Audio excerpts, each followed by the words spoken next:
that you care. You know everything, and you make me feel safe.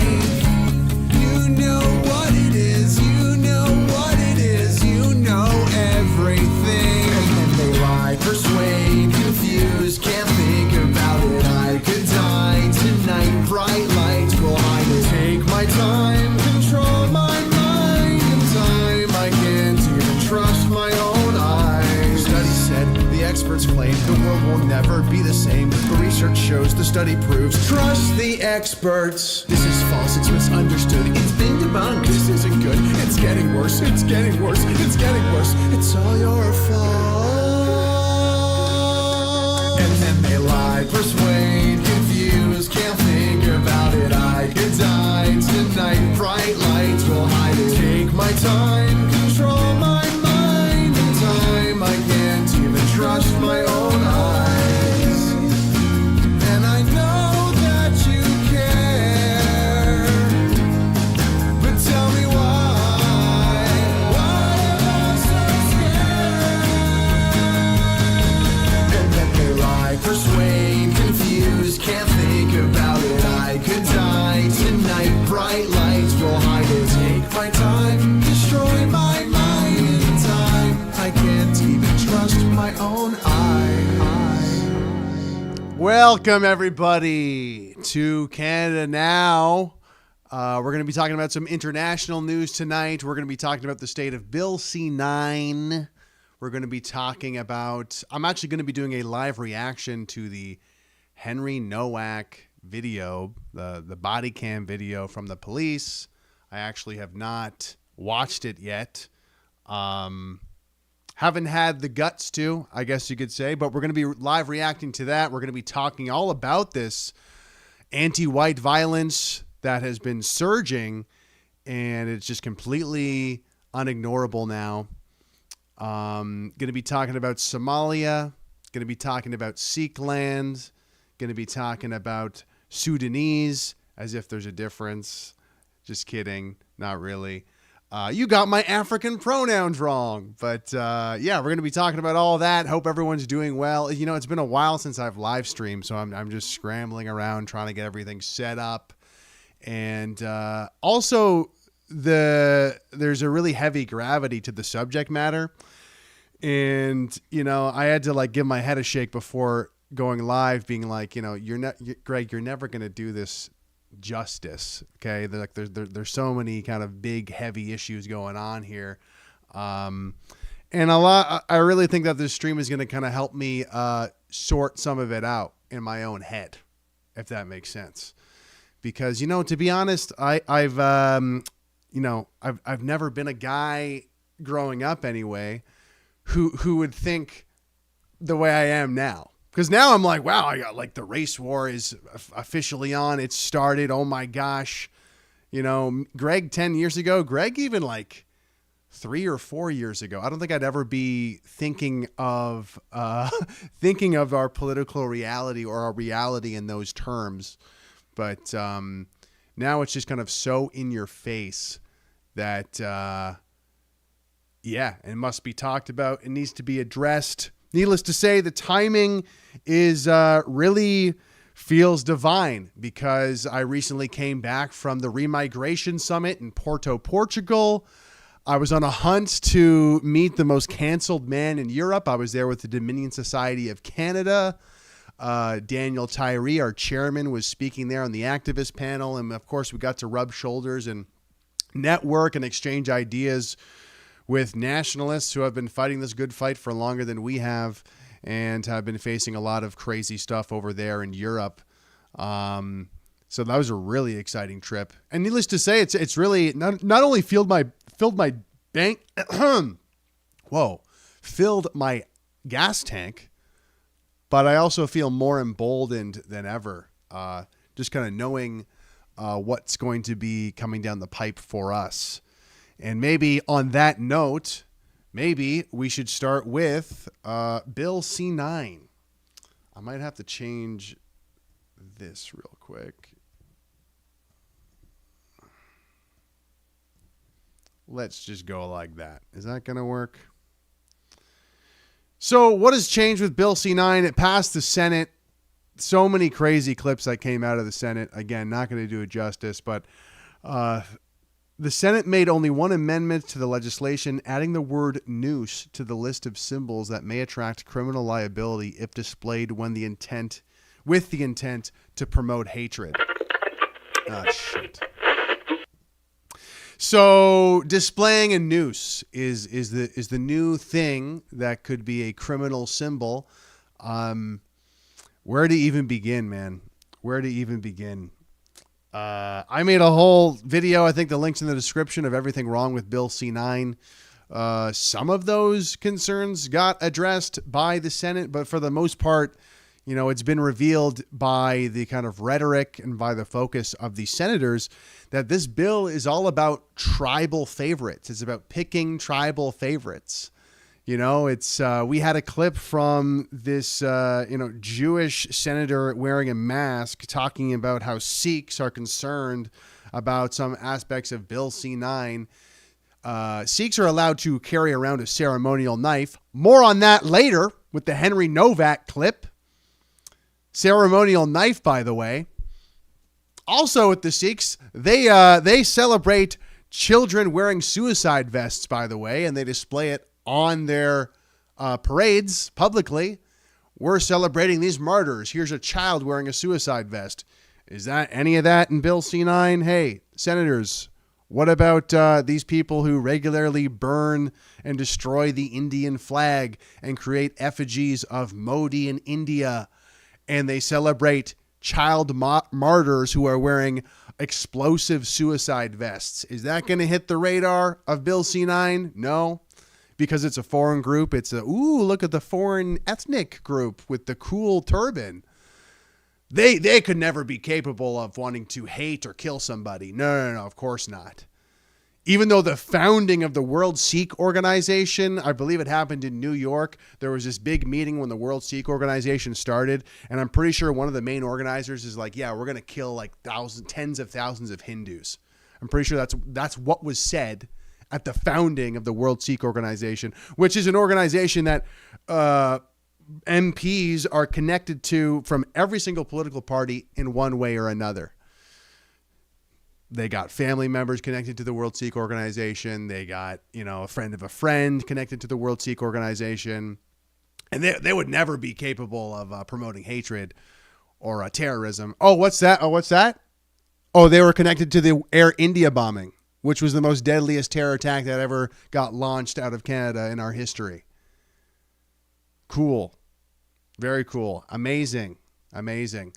But yeah, because the Sikhs are an ethnic group, they're probably not going to be targeted with Bill C-9 because it's about tribal favorites and, like whose tribe is your favorite? Who's going to get the extra leg up with Bill C-9? Who's going to get some extra little, insulation from criticism legally by law in Canada forever, potentially with C-9? The symbol stuff, we'll get to the noose thing. Here's me, POV, you're about to break the law in Canada. Oopsie. Oh my God. Is this promoting hatred? If I did that rant about Sikhs with this on the screen, does that mean I'm going to go to jail? Oh my God. I displayed a noose. Displaying a noose. According to Bill C. Just displaying this symbol is going to get you thrown in jail if there's an intent of hatred. So if I say I hate people who watch Twilight, that movie series, while this is on screen, is that going to be... No, it's not an identifiable group, so I need to say an identifiable group. If I say I really hate RuPaul's Drag Race and everyone who likes that show, with this on screen, is that enough to trigger the... Now I'm just kind of playing with fire here, but I totally reject this premise. I reject the premise of Bill C-9, especially with the displaying of symbols. And this noose thing is like the perfect example of why it's this weird tribal favorite. It's this weird like opportunist of I'm going to virtue signal for one group or another, or one cause or another, and try to get it into law. Like we saw clips from Jewish senators wearing masks, talking about different foreign groups and who they like. We had the noose idea came from some black senator who was like, the noose is triggering to black people. The noose is triggering to black people, she says. Okay, bro. That's wild. So now let's just now because of the sensibilities, the precious sensibilities of, I don't know, a black person who's like a black person who has anxiety issues and went to university.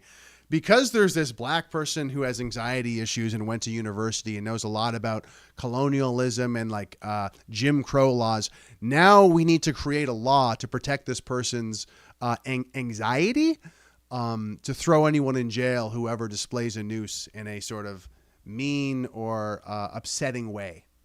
Sounds like a great idea. But I speaking of nooses, where is it, man? So many links got going on here. Where is it? Is it on this one? No, it's got to be this one. Yeah, so this is just from the other day. Not the other day. This year, though. Is there audio to this?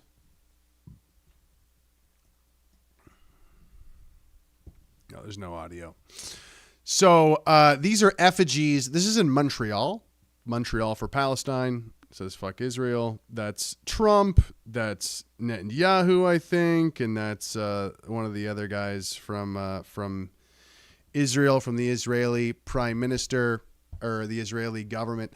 So, and I'm sure you can find many other things like this. Do I have the other one? Where's the other photo? I don't think I have the other photo. But like you can go back in Canadian history, recent Canadian history, you can find effigies of Stephen Harper, or you can find the gallows where they have the noose to, hey, we're going to hang this politician or that, or the guillotine. The guillotine, another good one. We're going to cut your head off, corrupt leader. But it's like, these symbols that represent death are used regularly during protest for political expression, for activists to express themselves, to be provocative, to gain attention. And the Canadian government, who normally would love civil rights, we're all about civil rights, but also we're going to install something where we can actually, anybody who has a noose now, that's off the table. We're going to try to use that against the people we don't like. And to be fair, like even talking about this, I kind of feel crazy because it's like, oh, who cares about a noose? Who cares about a noose? But it's like it's the slow chipping away. It's the slow chipping away. It's the slow crumbling. I mean, do I really have to explain why, like, this symbol should not be illegal to display, even if it's in a hateful way? Like what if I just show a picture of a gun? What? Gun, like obviously a gun would be fine, but again, it's because this black woman has anxiety. That's why this symbol is illegal, because there's these black scholars who know all about Jim Crow history laws, and now we need to criminalize the symbol of the noose. It's retarded. News just in. It's retarded. Shocking, I know. But no, it is unfortunate. And, yeah, I mean, people might be wondering, Greg, what about the documentary? Like, wasn't this supposed to save us from C9? That's what I wanted, guys. I wanted the documentary to help turn the tides when it comes to free speech. I just saw the timeline of how quickly C9 was going to be pushed through. And I thought, it's kind of too late for that to stop this one. But the next one with the Online Harms Act, or the reiteration of that, which I believe was tabled today, we're going to try to stop that one, because that one is going to be even worse. But that being said, C9 is also very, very bad if they decide to pass it. And long story short, like I'm continuing to make the documentary the way it needs to be done to help break out of our echo chamber And I want it to be something that actually does help turn the tide and reaches out of our echo chamber, like I said. But yeah, there's just so much going on. There's so much going on. It's my first documentary, so forgive my tardiness. I do want to thank everybody who's donated and supported. It is coming. It's on the way. I know you've been waiting for years in some cases, but just hold on. Just hold on. Someone said Somali values are Canadian values. Yeah, you know what? Let's go to that story, shall we? Let's go to that story. This is the recent, the newest MP, I believe, of the Carney government. Let's listen to this. So you'd think that the virtue signaling, the era of Trudeau was over, the era of all of this virtue signaling was over. This idea that the only way that we can have progress or have a happy society, the only way we can do this, the only way we can progress as a Canadian society is to honor foreign groups and to kind of like take foreign groups and say, hey, like you guys are so important and your exotic, interesting foreign culture, that's actually the most Canadian thing about you. Like this weird Trudeau era, I don't even know what you call it, but somehow that still exists. Somehow liberals are still pushing this. I have no idea why or how. I guess old habits die hard, but yeah, here we are in 2026, even with Carney, who tries to like put the woke away. We still have his new MP pushing this stuff. So let's read the thing here. Oh, we got a super chat from John Kleiner for donating your time. Thank you so much, John. Thank you for the $10 super chat. We appreciate it so much. Thank you, John. Yeah, I do want to be able to stream more often, but I just got all this content from Porto with Dominion Society, all these great interviews. I interviewed guys. Guess who touched my red ensign flag back there? Guess who was holding my red ensign flag? Jared Taylor touched this red ensign flag right here. He touched it. This red ensign flag right here. Oh shit. I'm actually going to not do that because I'm wearing PJ pants. But that red ensign flag right there. Jared Taylor was touching it, was holding it. I went there with Ken Jones at Dominion Society. We interviewed Jared Taylor. That was fun. We're going to be posting that. Also got about 40 minutes with Martin Sellner, who wrote one of the most recent prolific books on remigration for the right wing. He also gifted me his book, Regime Change from the Right, which I'll definitely need to be reading.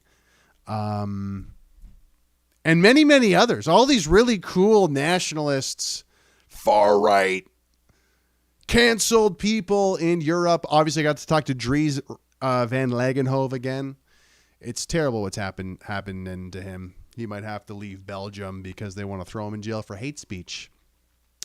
But anyway, a lot of really great, really like fresh, relevant content to what's going on, especially with the release of the Henry Nowak footage, which I'll be reacting to live in a little bit. I have not watched the video yet. I know maybe that's crazy to not watch it, but I've just discovered I'm a sensitive person, guys. I've discovered I'm a sensitive person, and sometimes it's like, you know what, I don't have the bandwidth to crash out and like intake this into my nervous system because guess what, I have a strong imagination. I can imagine it being horrible already.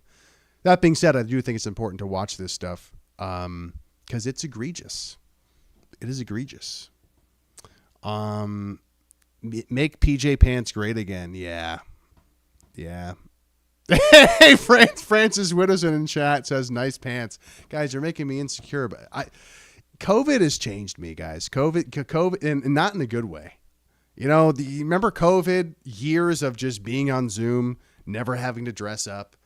Like my nervous system, my unconscious, my like animal brain is like, bro, why would we wear dress pants? What do you mean?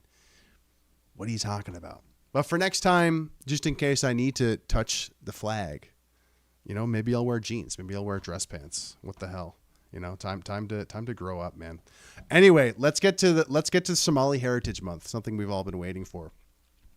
Ivan Baker. Of course, he's got the Ukraine flag in bio. Today, I introduced a private member's bill that would declare July of every year in Canada as Somali Heritage Month. Who is asking for this? I like, what's funny about this is like, if you go into Little Somalia, which is, I believe is like Eglinton West in Toronto or something like that. I don't know where the Somalis hang out. There are quite a number across Canada, but especially in the city centers. But like, if you go to a Somalian and say, hey, we're going to make it your Heritage Month in July, they're not going to care. They're going to be like, wait, are you a Muslim? Wait, how many baby mamas do you have? I have 4. Like, they're not going to care about, what, like, Somali Heritage Month. I highly doubt they would care about this. Is any of them asking for this? It really just feels like this weird experiment, once again, of like, I think I tweeted about it. What did I say? It's just like this weird project for MPs to try and make, Canada as little about Canadian people and Canadian history as possible. It's like, okay, let's make it about a foreign country's people, a foreign country's history. It's totally insane. It just feels like a sick game they're playing. Like, they're probably getting such a kick out of this. Anyway, I'd like to thank MP Ahmed Hussein for co-sponsoring this bill with me and for his counsel. I hope that all MPs will support this legislation. Canada is home to many Canadians of Somali heritage. How many? Can we get a fact check? Can somebody in chat ask ChatGPT how many Somalians are actually in Canada to begin with? I can't imagine it's that many. I don't think it's that many. Anyway, Canadians of Somali descent have left and continue to leave a historic mark on Canada with contributions that span communities across the country and are reflected in Canada's economic, political, social, and cultural life. Unironically, I think the damage that Ahmad Hussein, this Somalian, has done, like, that's probably the biggest mark, because he was former immigration minister, right? He helped invite a lot of his Somalian friends and Muslim friends into the country. So, yeah, you're right. So some Somalis, like this immigration minister who opened the floodgates during the Trudeau era, yeah, they have left a mark on the country, but not in the way that you'd think. If passed, Somali Heritage Month would give us an opportunity to celebrate that heritage, the role that Canada has played in supporting Somali Canadians and their contributions to Canada. I read the book Infidel by Ayan Hirsi Ali, and I think she was born in Somalia, spent a lot of time there, and it sounds like a hellhole. Like, it's like, they're not even tribes, they're clans. Everyone's part of a clan, and the clans war with each other, and they do female genital mutilation. They do, like, they circumcise the boys as well, and like, it's not done in a hygienic way whatsoever. It's, I don't know. Like, what kind of heritage are we celebrating here? What kind of culture are we celebrating here? I don't blame a Somali for wanting to move to Canada. Somebody in chat says 65,000 Somalis live in Canada, apparently. Is that a lot? I mean, it's 65,000 too many. Hey-o. All right, let's watch this clip. We have a lot of clips to get through here, ones that I really don't want to watch. So let's just rip the Band-Aid off and get into this. So this is Scumbag 345 talking about Somalian Heritage Month. Mr. Baker, seconded by Mr. Hussein, moves for leave to introduce a bill entitled an act. Is that loud enough? Whoop. Turn it up here. Can you guys hear that? Establish Somali. Try to turn it up just a little bit on this. Like that. All right, let's listen to this nonsense. It's only a minute, thank God. Mr. Baker, seconded by Mr. Hussein, moves for leave to introduce a bill entitled An Act to Establish Somali Heritage Month. The motion is deemed adopted. The honourable member for Etobicoke Centre. Thank you very much, Mr. Speaker. I rise today to introduce a bill entitled An Act Respecting Somali Heritage Month. If passed, the bill would declare July of every year Somali Heritage Month across Canada. I love how he's like reading it and like he can't believe it. Shit, like every July? Oh my God. He's like, he can't even believe the own bill. If passed, the bill would declare July of every year Somali Heritage Month across Canada. I'd like to thank the member for York South-West and Etobicoke for co-sponsoring this bill with me, and I hope members on all sides of the chamber will support this bill. Canada is home to many Canadians of Somali heritage. They have left and continue to leave an important mark on our country and communities across the country, and they have touched our economic, political, social, and political life. Somali Heritage Month would give us an opportunity to celebrate that heritage, the role that Canada has played in supporting Somali Canadians, and to celebrate their contributions to Canada. Every July, it would give Somali Canadians another reason to celebrate their Canadian pride and another reason to say, Somalia Hanolato. Thank you, Mr. Speaker. Why the fuck are we speaking foreign languages, dude? Like, well, like what the fuck? I gotta say, I think it was like kind of being in Europe for a little bit and kind of being away from Canadian politics for just a hot minute. And just seeing more clips from the House of Commons, seeing more clips from the Senate as I'm coming back. I think out of survival, out of sheer impulse to survive, my mind is like dissociating from Canada. Like I see these clips in the House of Commons and I'm like, man, like, what is this world I'm peering into? What is this weird like realm that I'm looking at? This looks like a weird, I don't know what TV show this is. I don't know what world planet they're living on, but that's totally weird. I'm glad I have nothing to do with that. Oh, what's that? I live here. I live here. Yikes. But you know what I mean? It's like this wanting to like dissociate and like disown my own country and like not associate with it, not feel like it's something that I'm a part of. It's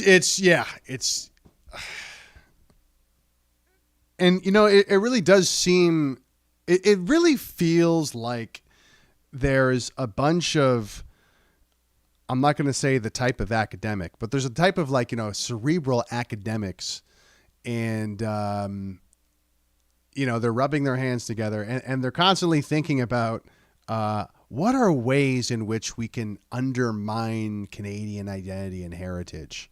And like, they're just constantly brainstorming that. They're constantly thinking about it. They must have a version of Claude or ChatGPT who's working at this.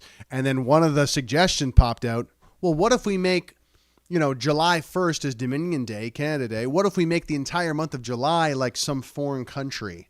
We'll celebrate that because then the very first day of the month, instead of celebrating Canada Day, we get to celebrate Africa. Great idea, ChatGPT, or weird evil academic rubbing your hands together, like because they already did this with we found a bunch of dead bodies of Native kids, and you should feel bad about Canadian history. How long has that lasted now? Has it been 5 years since that initially came out? And only 5 years later are mainstream media finally starting to say, oh, maybe those were just lines on a graph of GPR. And maybe Canada's history isn't inherently genocidal. Maybe there's actually nuance to the story. It really is disturbing and also fascinating to see how disconnected the Canadians are from their identity, from their history, from their culture. And obviously working with Dominion Society, I feel like we're pushing a part of the conversation that really sees how deep that rabbit hole goes. That not only are people disconnected from their actual history, identity, and culture, but if you encourage it and if you remind people of it, oh man, some people hate you for that. They really hate that. They really do not want you to know what Canadian identity is. They really don't want you to know the history. They don't want it to be legitimate. God forbid it's anything positive. God forbid it's anything positive, European, Christian. Oh my God. If you say anything positive about Canadian history, anything European about Canadian history, anything Christian about Canadian history, you're in big trouble. You're in big trouble. And it really seems, back to those people rubbing their hands together, they really hate those things, don't they? They really hate when Europeans are proud of themselves. They really hate when Christians are proud of themselves, when they, contributed to something positive. What did they contribute to? I'm trying to think if European Christians contributed anything significant to the world. Oh yeah, civilized society, modern industry, that stuff. The countries that have actually created a welfare state that's actually generous and effective enough to even bring on many people from the third world. That's the positive, I think. I would argue that's a positive that came from, European Christian heritage. But maybe that's just me. But if you say anything positive about that, though, you upset a lot of people. Instead, let's talk about Somali heritage and celebrate that on the 1st of July. Totally stupid. Like it even needs to be said. And yeah, this is kind of an ongoing question that I am want the answer to, and it's really hard to gauge the answer, but it's like, what do people outside of my echo chamber actually think of this? What do leftists actually think of this? Because I in my gut, I'm like, I don't think are leftists really into this still? Oh yeah. Oh, finally an MP is talking about Somali heritage, and finally the progress. What's funny about announcements like this of like, hey, we're going to make this Somali Heritage Month. What does that actually mean? You paint a mural, you make some statements, you make some propaganda videos, maybe you try to rename a street or something. And of course, that is really bad because the symbolism does have it's definitely a great impact. But it's like, people can't afford rent. People can't afford houses. There's rising crime. It's like we're going to paint a via rail train and that's going to make us feel better. So much of left-wing politics amounts to this, this very shallow virtue signal bullshit. And yeah, I don't know. Is the left wing still just loving this stuff? Or have they moved on from it? I don't know. Anyway, moving on. That's enough of Somalian discourse. Let's get into the heavy stuff. Here. Yeah, we're just gonna rip the Band-Aid off here. So this is from Europa.com. Shout outs to Keith Woods. Body cam footage has been released showing Henry Nowak begging for an ambulance before being handcuffed behind his back. Nowak, I've been stabbed. Officer, I don't think you have, mate. Yeah, I've been reading tons and tons of memes about this, tons and tons of news reports about this, lots of commentary about this.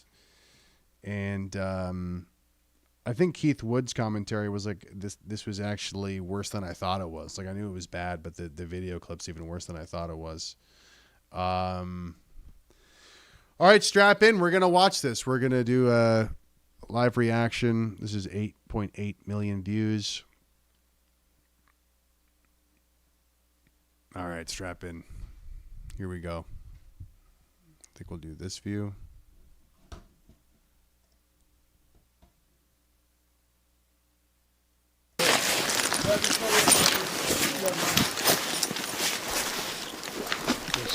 My dad's just holding it now. Right. He keeps dropping side to side, so I'm just trying to keep him set up. Right. He's got a mouthful of blood, I don't want him. He was on the bin on the other side of this gate. He's jumped over these fences and stuff like that. And he's up here. Away, mate. He's obviously he's fallen from there and he slipped from there. His other shoe is left over there, mate. What's your name, mate? Up here. Huh? Has anyone been hurt other than him? Yeah, me. He's grabbed my brother. He's took my turban off, started grabbing my head. Are you injured? Yeah, I've got swollen eye, little bruises. Alright, just step back a little bit for me. Someone flag these down. Got this stud. Right, let's get you out of there, shall we? I was in bed asleep. When they just found me up there, look, someone's attacked me. I can't breathe. Grab his other arm. Help. So I've just come running through and he looked on St. Denny's Road. I've come running around the corner. What's happened to you, alright? Been stabbed. You've been stabbed? Whereabouts? I don't think you have, mate. Look, that's what. And then I'm like, you've got nothing. I want to keep you up. Hand? I can't breathe. Put the hand in the cuff, mate. This is like the times this has happened to us. You've been walking, you can't walk there. Can we get a van? Multiple times we've had people racist attacks, nothing happened.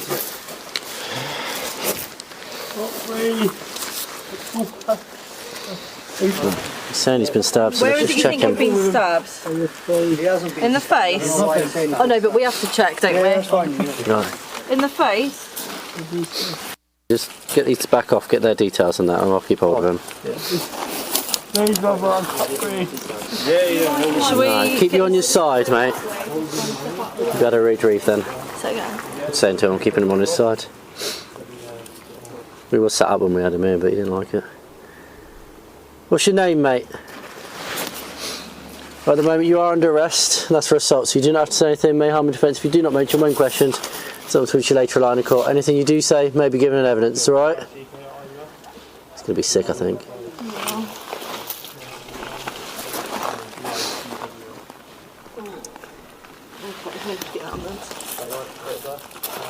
What's his name? I just want you to call it. Yeah, we've got this male, he's Just- been beat up. Are we able to get an ambulance, please? His pupils aren't even reacting. Yeah. Oh my gosh. Oh my gosh, dude.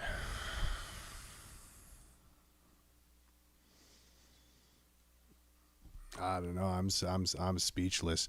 Do they even ask if he's like on drugs or anything? Because it's like, why would he be so dazed?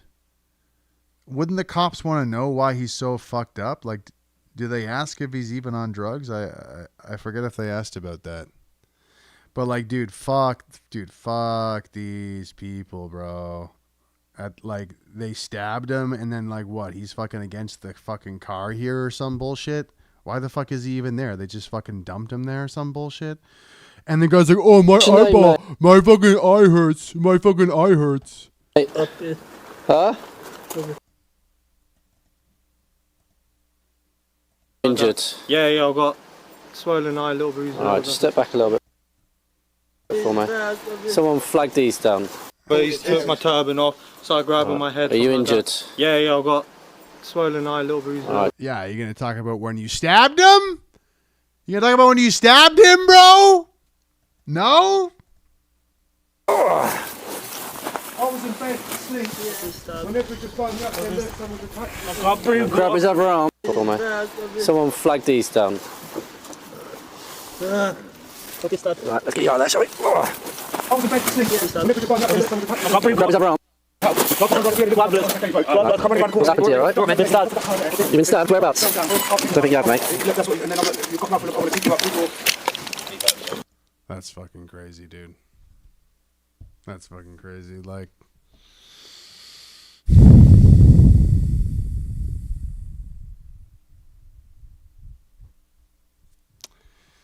let the hate flow through you. I really don't know what to say, man. I'm pretty speechless after that. I guess I can't really, and this is sort of, I said it kind of at the beginning, like I never would have thought like, hey, this is a race war, you know, like I never would have imagined me thinking about the world that way. But more and more, it's like I see the behavior of other groups, And it's not always an isolated incident. Like, it's kind of like maybe that was just an exception. Maybe that was just this. Maybe that was just that. But continually, there's this pattern. There's this pattern of tribalism. There's this pattern of people just kind of looking out for their own.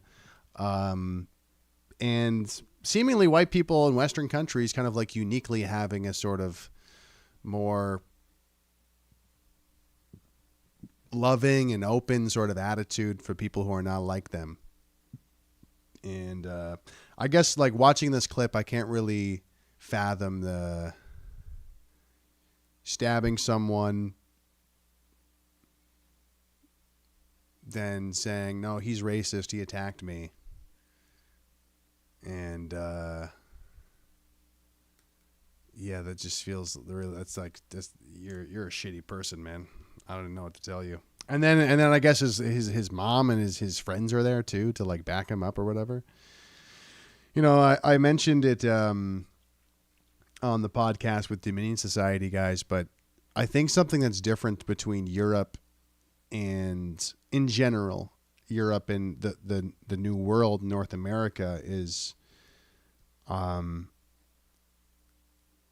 there's a denser population in Europe. Like, people are kind of more scrunched and pushed together. So you can't really avoid, like, the resentment is intense. The sort of, like the kind of conflicts intensify, the differences, the tribalism intensifies. The most extreme example is obviously jail.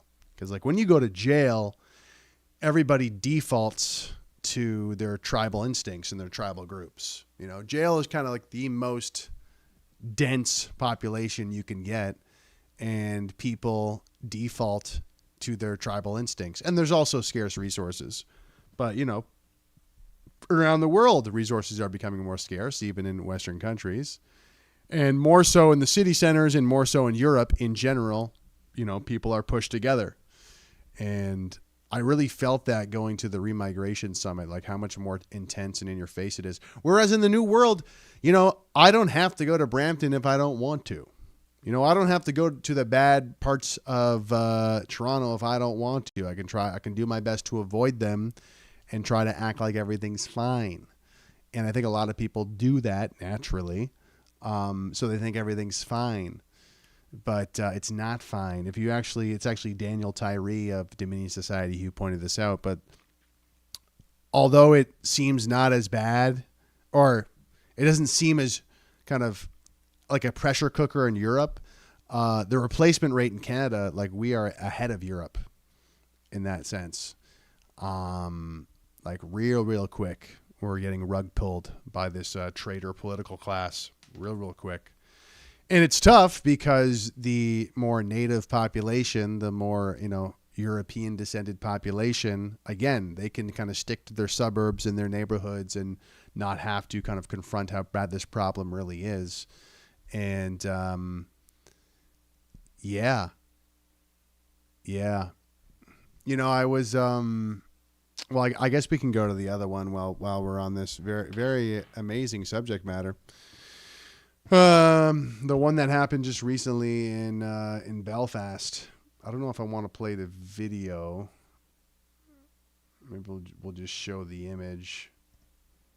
I'll read the thing here. Horrific attempted beheading on the streets of Belfast. Just after 10:30 last night on Kennard Avenue, North Belfast, a man was slashed and stabbed in a frenzied attack with the suspect on top of him on the ground, repeatedly hacking at his head and neck in what looked like an attempt to cut his head off, blood everywhere. Hero bystanders dragged the attacker off. The suspect appears to be a foreign national as he is shouting in a foreign language during the assault. My God. And we've maybe seen this image.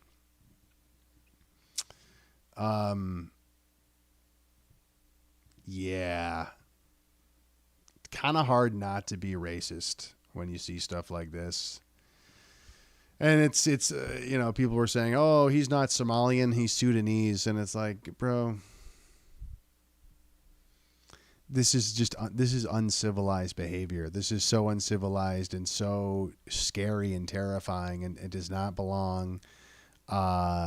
anywhere, really. Certainly doesn't belong in a developed country that has a justice system.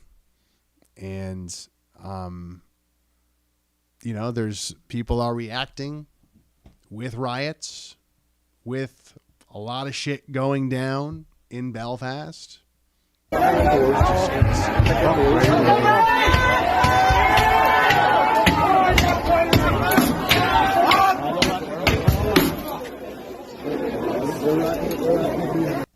The caption says, breaking, protesters in Belfast are going house to house looking for migrants and evicting them. That's what protesters do, right? That's a typical thing for a protester to do.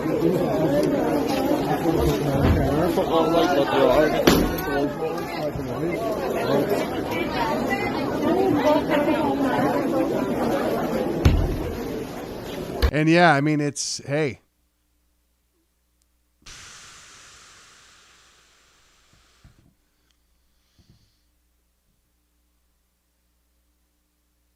Crazy, man. Absolutely crazy. I don't want to see that.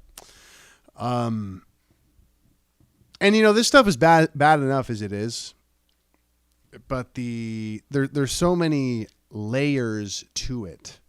There's so many layers to it. It's been pointed out many, many times already.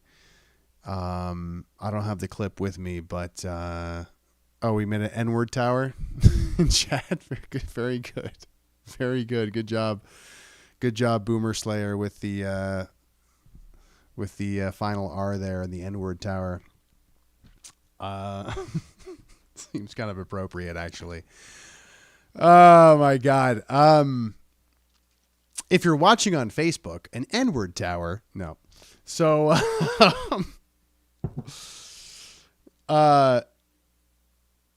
someone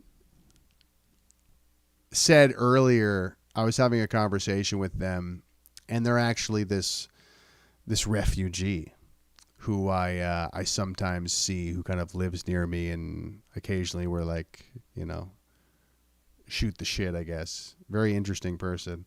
But they were like, I don't get it. Like, why don't white people stick up for each other? Why don't they?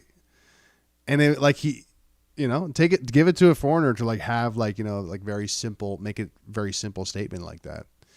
And, I mean, as we're seeing with Belfast, with Henry Nowak, and with things like, Carmelo Anthony, he killed that, kid in the U.S., that teenager.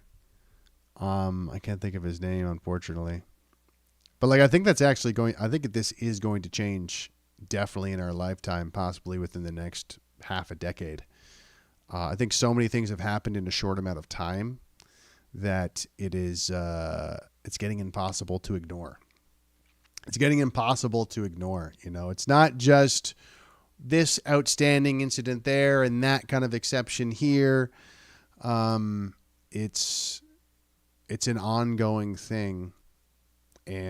But to answer that question the person had of like, hey, what is why don't white people stand up for each other? And it is a plain, flat out good question. And the answer to that, why don't white people stand up for each other? The answer is we're dealing with a multi-generational, multifaceted infiltration of our institutions that affect everything from education to entertainment, to definitely our governmental institutions.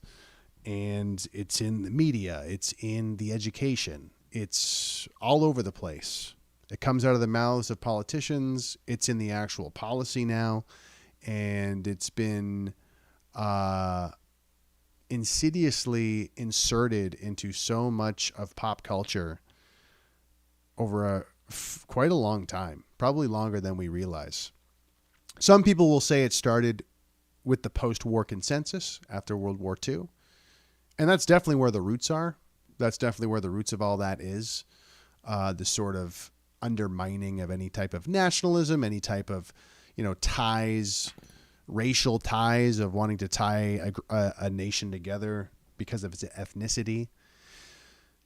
Should I get into all that? It's kind of a whole thing, but we're dealing with a very big psyop that's been told. Like people have lived and died the entire time believing in this psyop without any sort of, and they probably died believing it as well.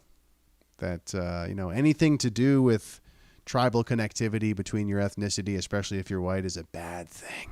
It's a bad thing. It's not good. But I am optimistic. I am optimistic because a lot of ignorant people or a lot of asleep people, unconscious people, they think of history as like the separate thing, but like we are living through history. And if you look at it like a big picture, this is the part of the story. This is the part of the story where the European people start to realize how badly things have gone wrong for them as a people, and they start to turn things around. They start to realize, oh, wait a minute, we are a people with a shared history and ancestry, and that's important, and I actually don't need to live with white guilt in order to get the brownie points in this weird dystopian society that's being thrust upon me. So yeah. But yeah, it's a lot of propaganda that's not going to be dismantled easily.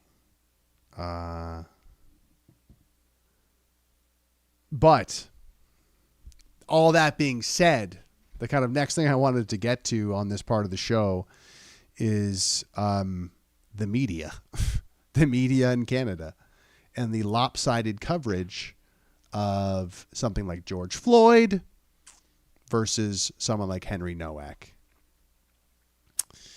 We have a video of someone dying in police custody, and it's a huge mistake on the account of the police.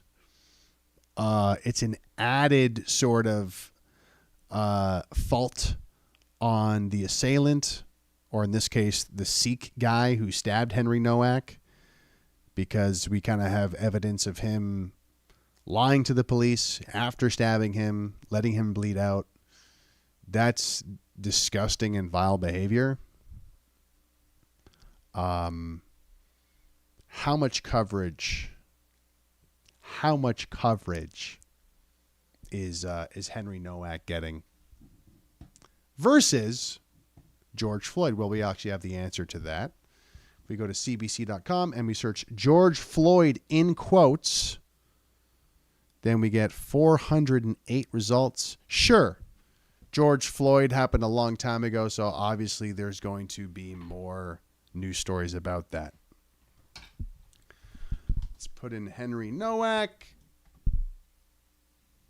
And you have two. You have two results. The incident itself, the body cam footage came out, I guess, June 4th. So like about around a week ago. But the Henry Nowak story is actually months and months old and didn't get any attention. But, it's times like these when you think of Second Sons. You think of their message, CBC hates white people. And it's a very simple message, and it's true. But when you see something like this Henry Nowak thing, and you compare it to BLM, to George Floyd, it's like they kind of like, is hate even a strong enough word? White people are dying. This white person is dying, accused of racism, so the killer can try to avoid accountability, or in a way kind of like help the police or encourage the police to not help him. It's an interesting way to think of it, isn't it? This Sikh guy, what's his name? Vikram calling Henry Nowak racist could have literally been the nail in the coffin, could have literally been the accusation that made the cops lose sympathy for Henry, therefore not check on him, therefore don't think he have been stabbed, mate. The accusation of racism was the final blow that killed him. That was the final thing that helped the police not have sympathy for him, to not check on him, to just let him bleed out. You know, this accusation of racism, it's over, man. It's over. It's over.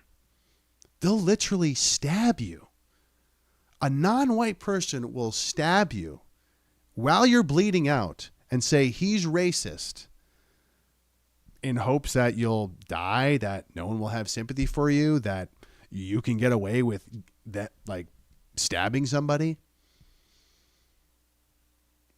It's a weapon. Calling someone racist is a weapon, especially if it's being weaponized by a non-white person. So, yeah, anytime someone calls you racist, just think of someone trying to stab you and be like, yeah, fuck you. I'm good. You know? Or, you know, recognize that it, like, you know, oh, no, I'm not racist. It's like, no, this person fucking hates me, actually. Oh, I'm racist? No, you just fucking hate me. Shut up. Get away from me, freak.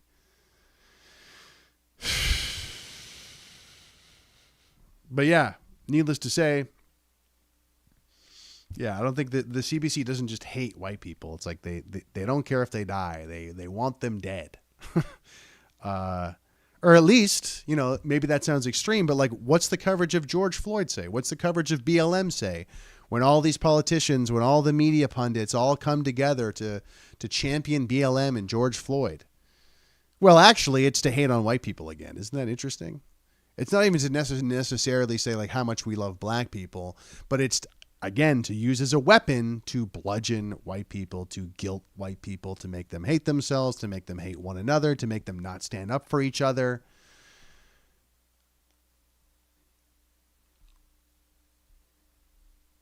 Yeah.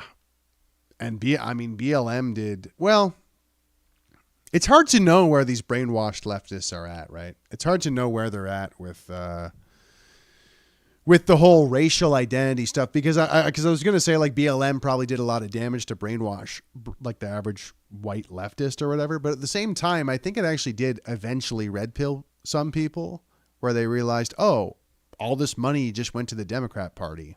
So it didn't even help black people at all. Like, I think there was probably some red pilling effect. And needless to say, I hope that's the case with Henry Nowak and the guy in Belfast, God willing. It sucks that this is what it takes to kind of make people realize what's going on. You know? Oh shit, I didn't even read this headline. Holy fuck, that's retarded. Is she serious? Oh my God, my taxes pay for the CBC and there's still this huge fucking advertisement. Are you kidding me? How Britain's far right hijacked the murder of Henry Nowak. Yo, fuck you. Who the fuck is this, bro? Who the fuck is this piece of shit? What a motherfucking, like, wow, dude. White grievance reemerges as a central theme in UK politics. What the fuck? Okay, you going to talk about black grievance? Of course not. This is another fucking term, another weaponized term, white guilt. White grievance.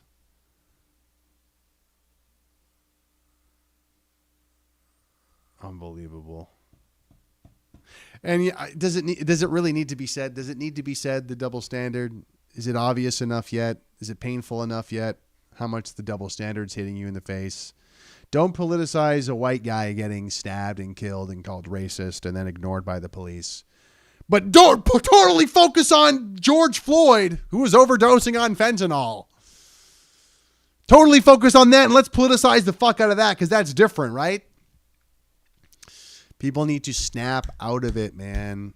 People need to snap out of it. Boomer Slayer 21 says, I am a racist. Yes, so true. You know, I was going to just make the thumbnail tonight, I am racist. But what else do we have here? Oh yeah. So, I mean, speaking of all this media stuff, this is a good thing.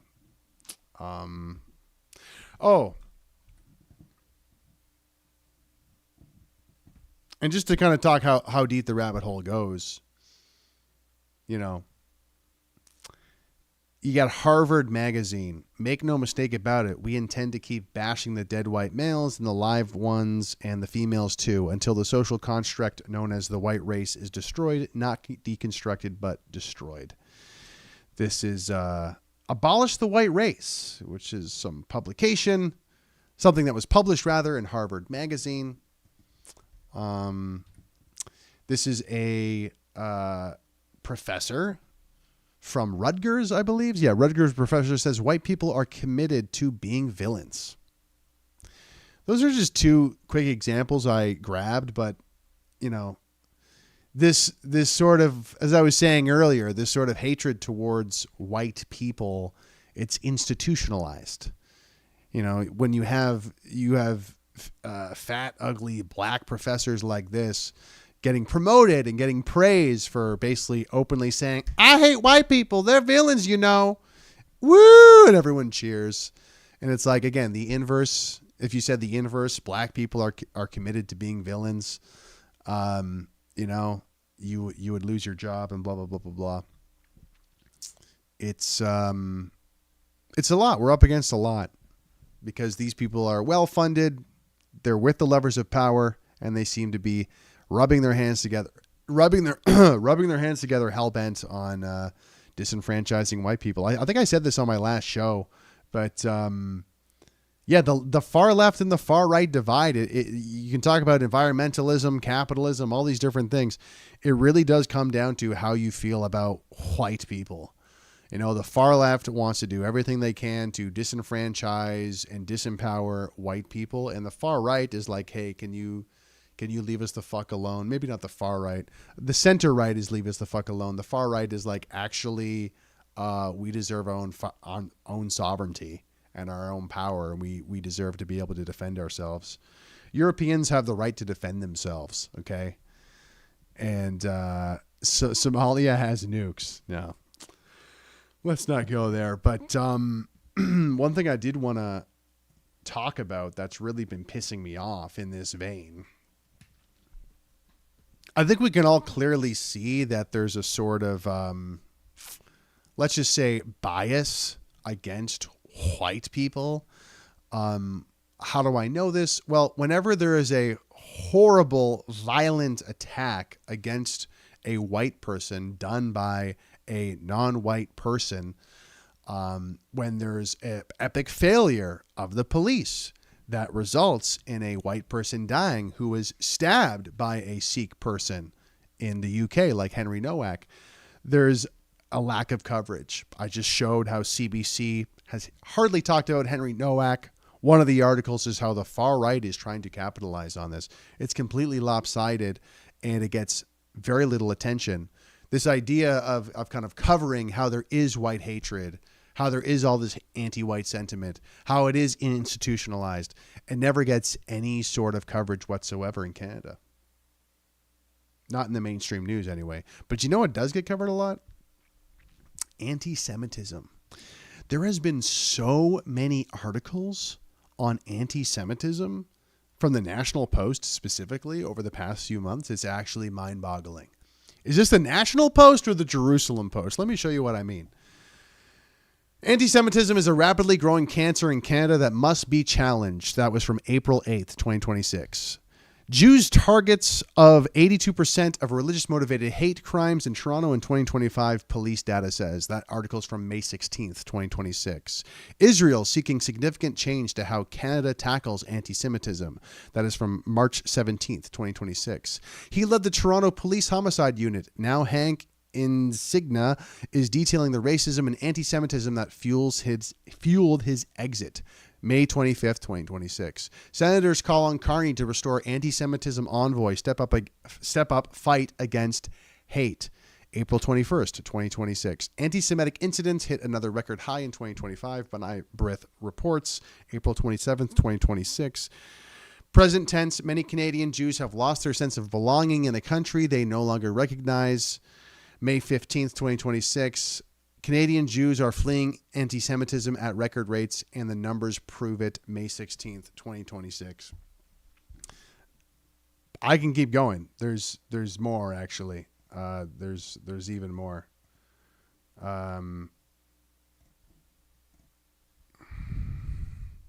Israel is the greatest decolonization project, Indigenous leaders tell Toronto Summit. That's one day ago. I can still smell the smoke, Rabbi says after Westmount Synagogue targeted by arsonists. That's 5 days ago. Crime scene, Toronto Synagogue damaged amid wave of anti-Semitic violence. That's 4 days ago. Human Rights Museum treating Jewish concerns as an afterthought. That's 3 hours ago. For Canadian Jews, the question is, what now? Mark Carney was moved to reassure the Jewish community, yet according to many leaders, he largely failed. It's all up to us now, said one. So there are lots of coverage on the anti-Jewish sentiment. Lots and lots and lots and lots and lots of coverage on the anti-Jewish sentiment. Not so much any on the white sentiment. And Canadians are largely white, okay? Historically, our identity, it's on the flag over here. It's on the flag right here. Historically, our ancestry is of European character, which makes us white. Canadians are white. So the anti-Canadian sentiment is actually not covered at all in the National Post. I want to bring this up again because I thought this was fucking hilarious. Present tense, many Canadian Jews have lost their sense of belonging in a country they no longer recognize. Yeah, I relate to that as a Canadian. I've lost a sense of belonging in my own country, and I don't recognize my country anymore. But, we're not going to talk about that. We're going to talk about how Jews are uncomfortable because there's too many Muslims, right? And that's the difference. We've imported all of these people into Western countries, and Jews are upset with Muslims who hate them, right? Like they're upset with the Muslims who are upset at Jews because Israel bombed their homeland in many cases.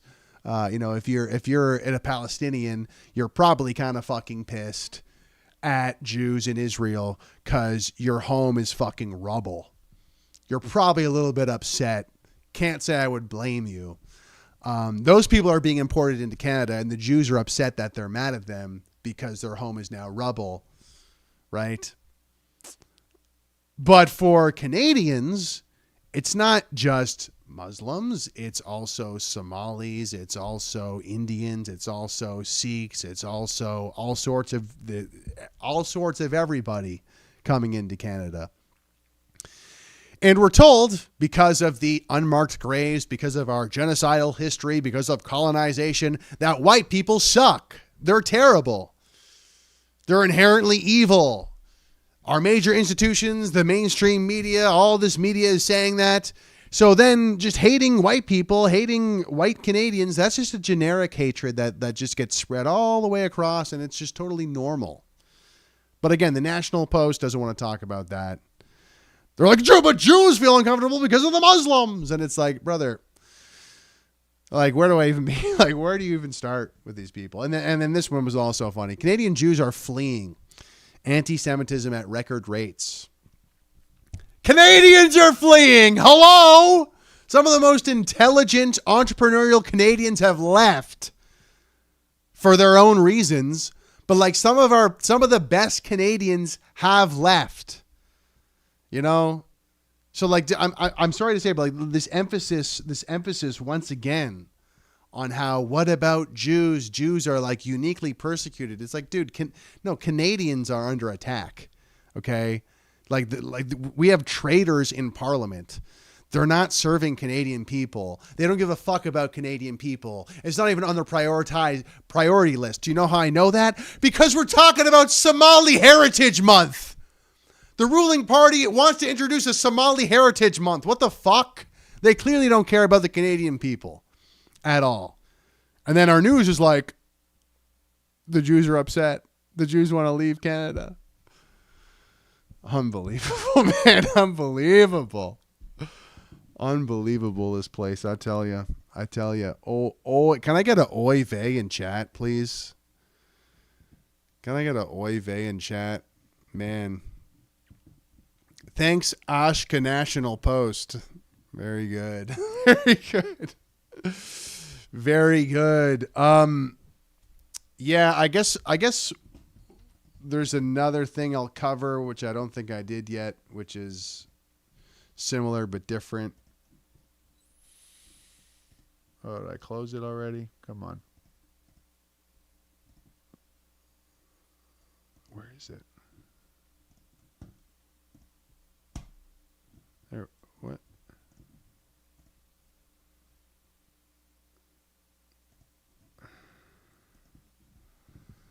Why can't I find this?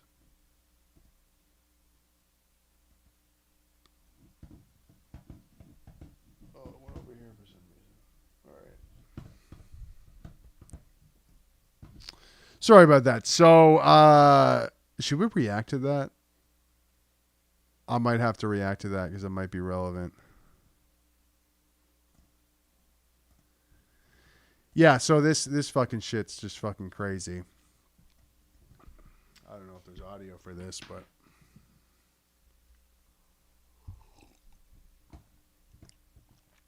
so this is what the Sikh community gets up to in Canada. This is what they can get away with. Oh, I got a super chat from Boomer Slayer with $5. Hellstorm by Thomas Goodrich. I'll have to look that one up. Is this part of my reading list? Is this a good book to read? I'll have to look that up. Thanks for the oy veys in chat, everybody. Oy vey, shut it down. But we got Inderjeet Singh yesterday at the Brampton Shahidi Nagar Kirtan. Khalistan flags were visible throughout the event, reflecting the aspirations and political sentiments of many within the Sikh community. A tribute honoring the sacrifice of Bibi Satnam Kaur and Bibi Waheguru Kaur was also displayed in remembrance, recognizing their place in the collective memory of those who view them as symbols of dedication and sacrifice. The event served as both a spiritual gathering and an occasion for participants to express their views and commemorate figures they hold in high regard. That sounds really nice. There is a child in a suicide vest. This is part of who they're celebrating.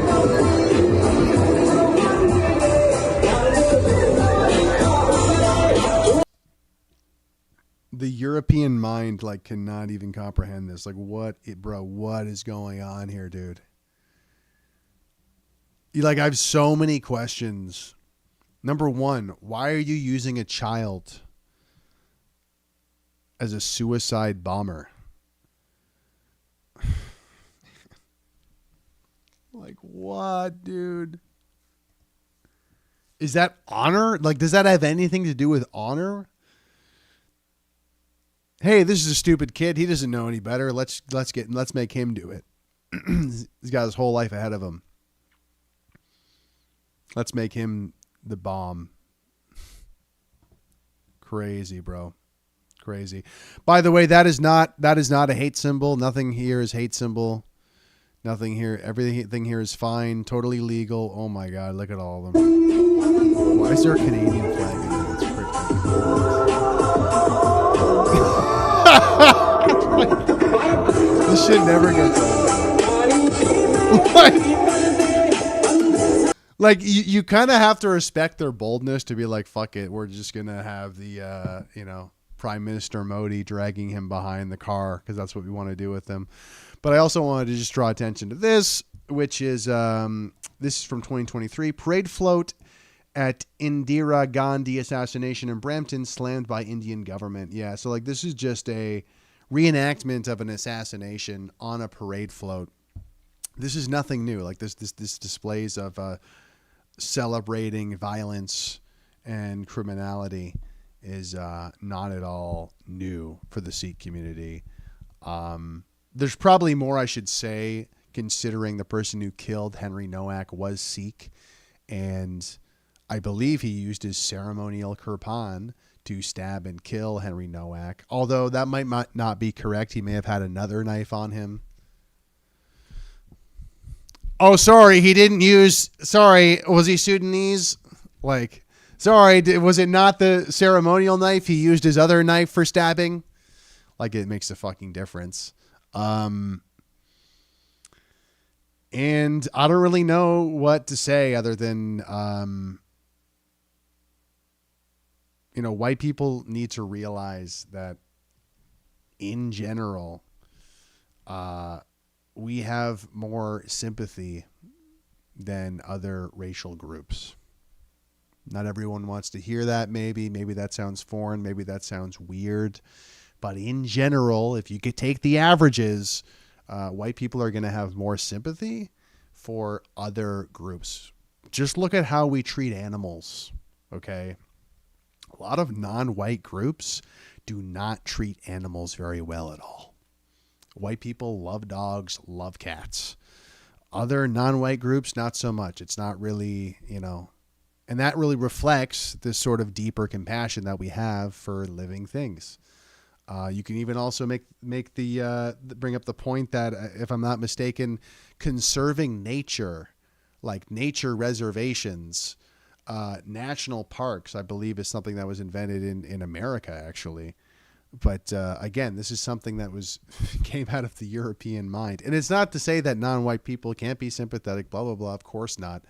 But, you know, when we're bringing in foreign groups en masse, it's not reciprocal.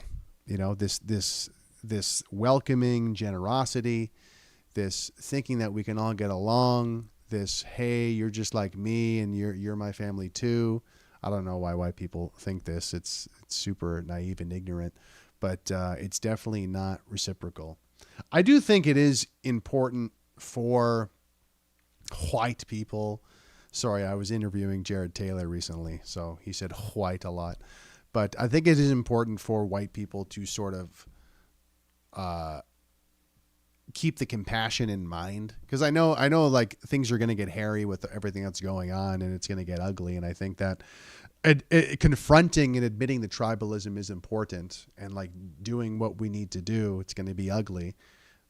I'm not condoning violence or endorsing violence in any way, by the way, but do what we need to do in terms of being firm and being assertive and saying what needs to be said. It's going to get ugly, but also just remember the compassion. Remember the compassion, because in a way that's what makes white Western countries so great. Is this sort of you know, this understanding, this kind of forgiveness that comes from, I think, the kind of Christian values that inform Western civilization.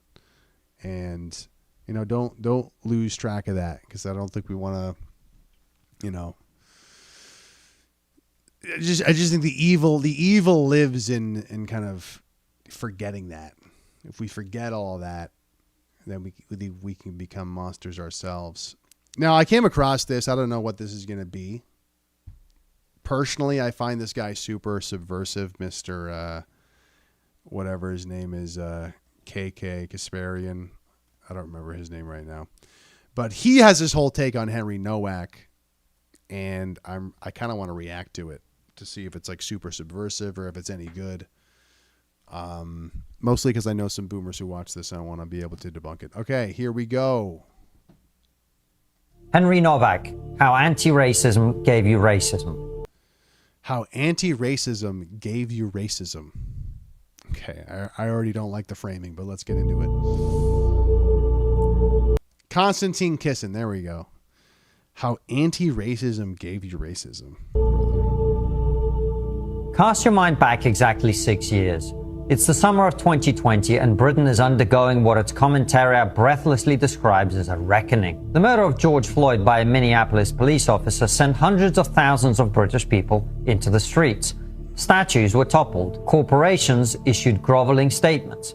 Police officers, British police officers in British cities policing British people, took a knee before the protesters. The message, repeated endlessly by politicians, journalists and institutions of every kind, was unambiguous. Racism kills, and we will do whatever it takes to make sure it never happens again. Sorry, we just got attacked racially by some white person. Jeffrey, what did he say? Was he racially abusive? The police need a report. Come here. Yeah, he was. Do you want to speak to my brother? He's then laid a punch onto me. He's pushed me back and my turban's come off. 6 years later, an 18-year-old student named Henry Nowak was stabbed 5 times on a Southampton street. As he lay bleeding, he told the police officers who arrived at the scene. I think I need to pause this a bit because I don't want this to get demonetized. But, I mean, this framing's all right so far.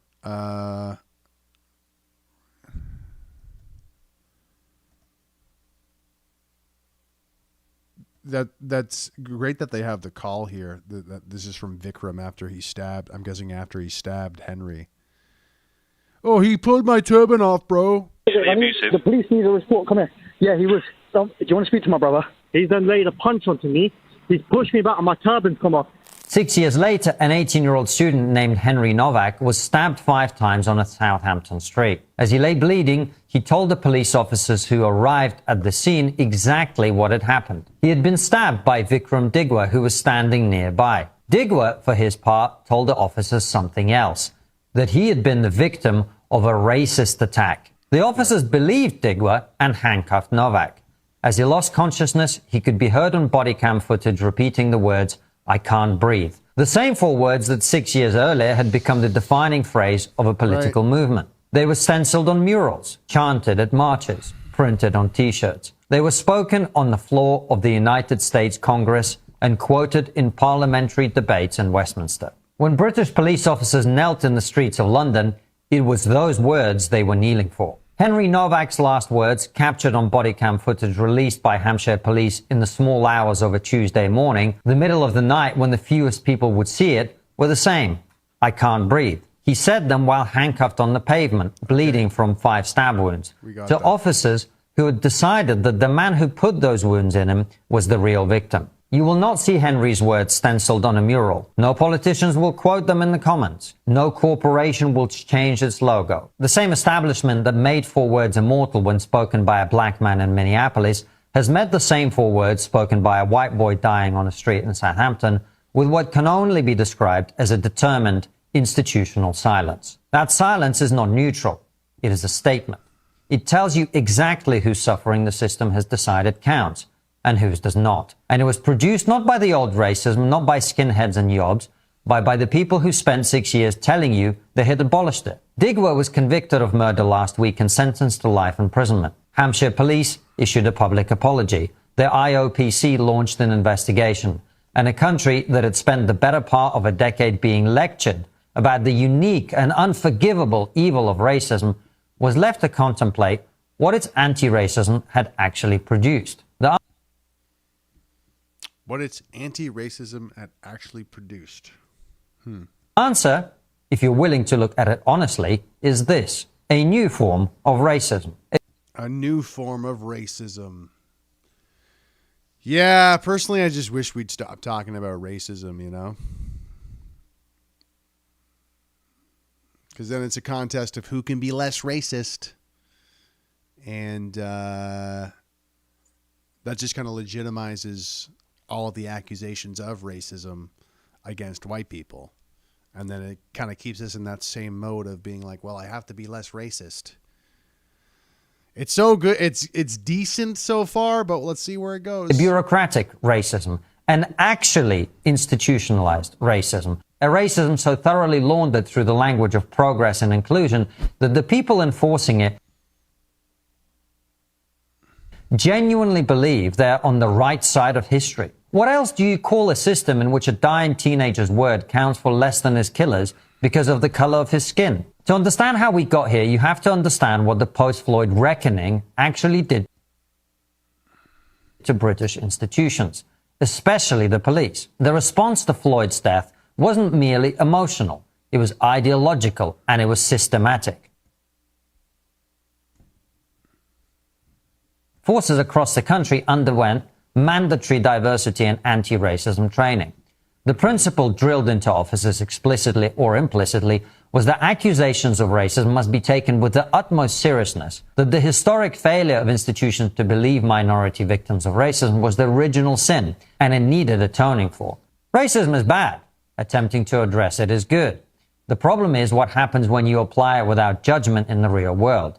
You train officers to weight an allegation of racism so heavily that it overrides the evidence in front of their eyes. You produce exactly the outcome we saw in Southampton. I think I realize what's going on here is you know, I'm going to make a guess. What I doubt he's going to talk about, how this stuff is just anti-white. Like he's going to just keep it in the frame of like, they try to stop racism, but they cause more racism. And it's like, yeah, all that DEI stuff is intentionally, once again, it's the far left trying to undermine and disempower white people. Like the DEI was like a very, very aggressive version of that.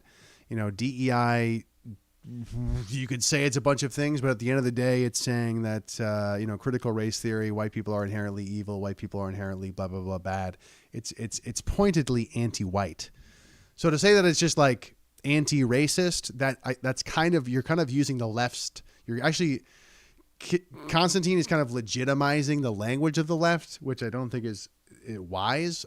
I think that's silly. You know, it's you kind of just reject the language of the left, because if you accept it, you're actually accepting their frame of things, which is like, how racist you are is the most important thing. And like, I totally reject that framing.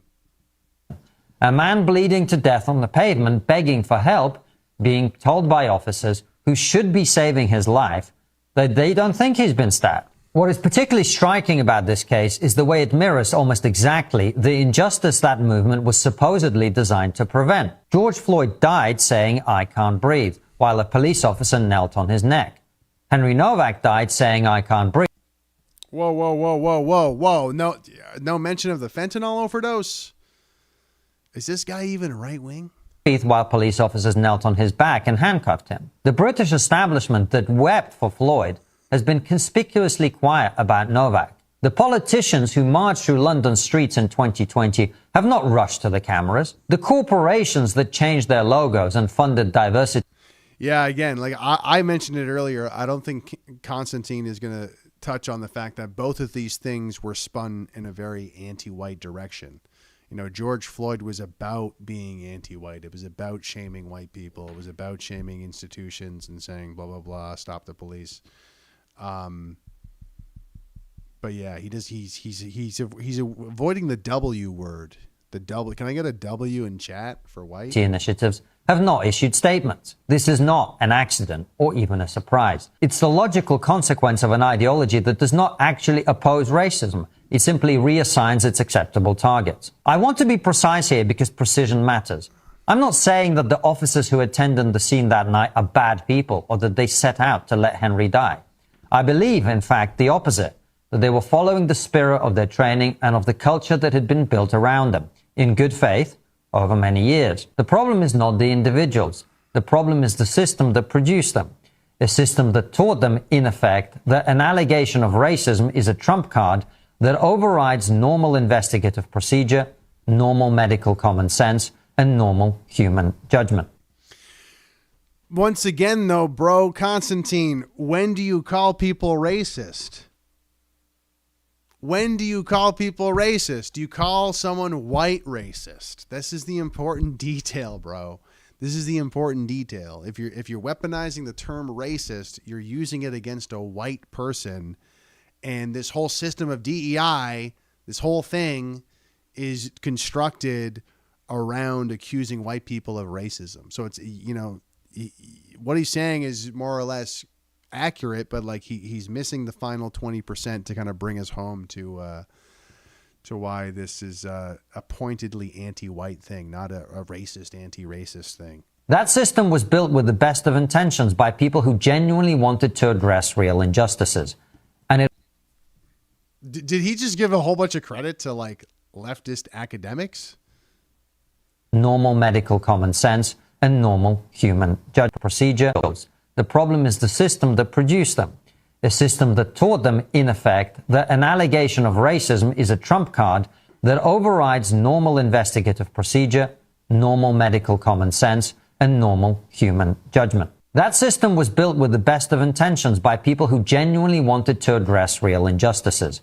And it has produced a policing culture in which a killer can stab a teenager 5 times, claim to be the victim of racism, and watch the officers handcuff the person bleeding out on the street. They will not acknowledge what they've built.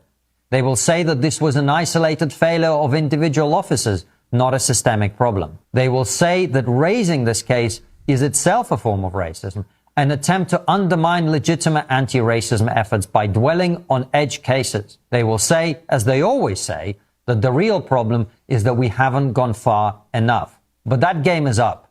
Anyone with the eyes to see and the ears to hear the truth knows what happened here. A young man is dead. His killer exploited an ideology to escape justice, if only briefly. And the institutions that were reformed in the name of anti-racism are now openly racist against white people. Oh, wow. He actually said white people. Congratulations. Good job. Good job, Constantine Kissin. Racist against white people. Finally, he says the magic word. Appreciate these videos. You should know that they're available on my... Yeah, I mean that's interesting, isn't it? To go the entire video talking about racism, anti-racism, really feels word salad-y, wasn't that pointed. Certainly, you know, it was well put together, and it did kind of show the irony. I feel like it could have been way more pointed, though, and way more hit home way harder in terms of talking about the anti-white thing, but he basically did not touch on that until one brief moment at the very end. So yeah, as I predicted, I in my opinion, a little bit subversive, feel like, because the thing is Constantine Kissin. Should I get the clip? Nah, I don't know if I should get the clip. Maybe I should get the clip because I don't really talk about Constantine Kissin very much, and I feel like it might be worth it.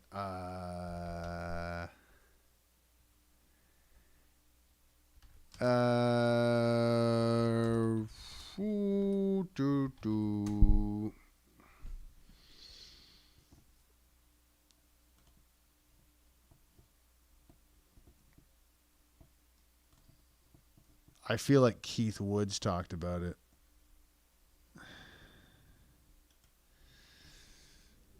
Oh, man. Guys, talk to me. What's going on? I want to find this clip real quick.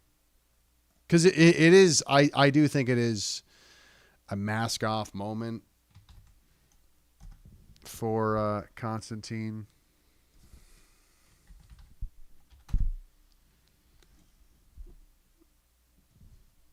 Here we go. Found it. You can always count on your boy Keith Woods, man. Never forget that Constantine Kissin, who is trying to popularize the term woke right, once chastised a victim of anti-white rape gangs for suggesting white people should defend themselves collectively against anti-white hate. So this is in the middle of a rape gang survivor speaking.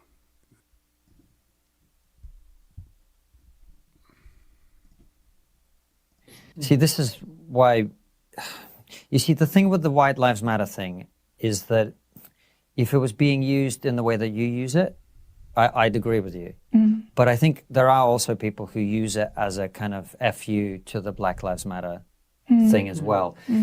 And this is the reason that we've opposed identity politics from the start, because once you start going down this rabbit hole of going, this is a special group, and this is a special group, and that's a special group, and that's but these people, they're not special at all. In fact, then you get into trouble, because eventually, you know, Helen Dale, who we had on the show, you know, she said, I remember saying...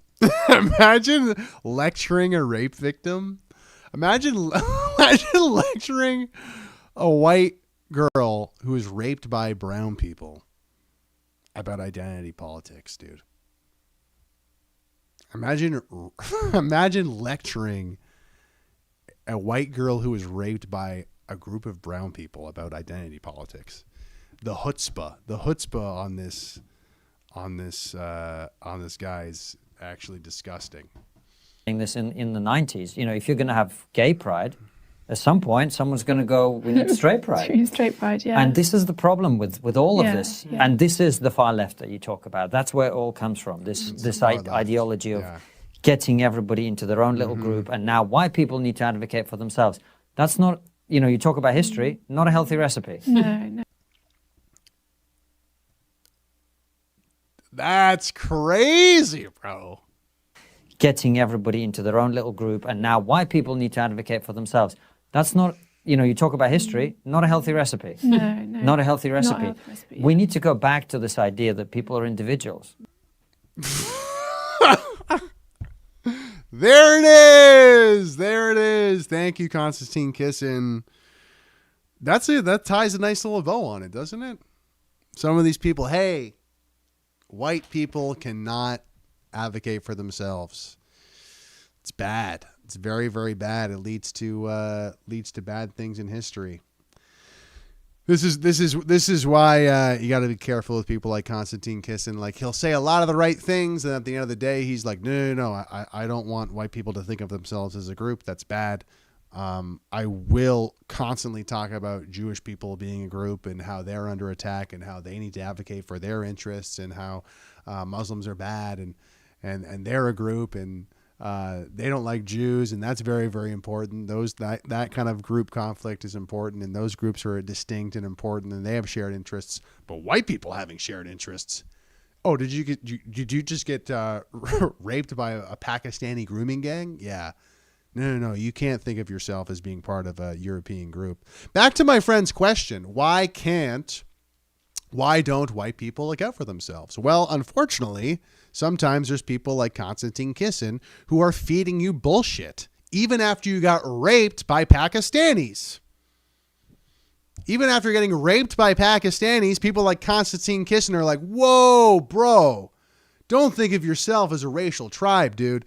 Just kind of, take it on the chin, take the gang rape, get yourself up, and think of yourselves as an individual. What a piece of shit, bro. Man, that's freaking crazy. Well, guys, that's going to do it for me. Thanks so much for tuning in.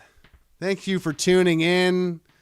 What a show. We went over a lot there. Thank you so much for the super chats, everybody who donated. Man, I feel like I need to pray after this, watching the Henry Nowak clip and everything. But yeah, thanks so much for watching as always, everybody in chat. Heath Herc, Calvin Abbott, Me Just Happy Robot, Patton, how's it going? Patriot Gus, JR1R7 with $3 Starships. Rob Ford is really high. Wow, that is a callback, my friend. I'm pretty sure that's the first video I've ever uploaded. Oh my gosh. Thank you for the donation, Jay. What a trip down memory lane. John Wallace, thank you. Boomer Slayer, thank you, sir. Beef 22. I'm surprised he didn't call it a love crime. Oh boy. Chris Hales. Hey team. Zed Goose, Liquid Gal. How's it going? Emma the Cat, Robo Trip. Thanks for hanging out, everybody. Thanks for tuning in. I'll be here next Wednesday. There should be a lot more Remigration Summit content on the way. Interview with Jared Taylor. Interview with Martin Sellner as well. Some other nationalists from the Remigration Summit. And if you do want to support my work, then you can go down to the documentary fund below. That's something I'm also working on in the background. It looks like it's going to be this fall by the time the final version of the documentary is ready to go. Much more to come. A lot of exciting things. I think, it looks kind of dark right now in Canada with C9 about to officially ascend, which I hope it does not. Hopefully a miracle happens. But, things will get better, guys. Things will get better. Things are always darkest before the dawn. Thanks again for tuning in. Have a good night, everybody. I skip ahead on this. News tonight at 11. 'Cause you like eyes watching you. You're so friendly, you know what to do. You got the nicest hair, and I see you there, and I can tell that you care.